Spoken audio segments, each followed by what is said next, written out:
Hey guys, Jared from Pro Photo Rental here. Today we're at Medium Studios talking about how to focus your light.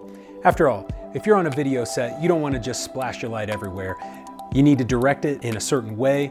We've got a couple of different ways to achieve that, and I'm going to go over those with you today. The most basic and easiest way to achieve this is with a simple reflector. These are going to come with the light itself and are going to focus that beam down into a more usable direction. However, this will give you a soft edge.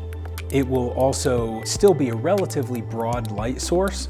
So depending on what your needs are, it may achieve what you're going for, or you may need to focus it even more. The next step is to use a Fresnel. Looks like Fresnel, pronounced like Fresnel. This is a way of focusing that beam even more. With this Fresnel, all you need to do to change the angle of the beam is simply rotate the outer body.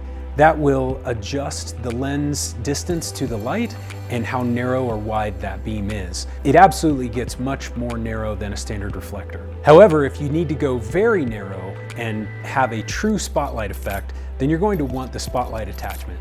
This has actual optical elements in it that will focus that light and give you the traditional hard edge to that beam.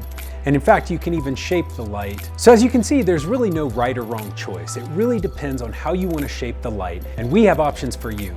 Come by the shop, give us a call, send an email, we'll be happy to help you out.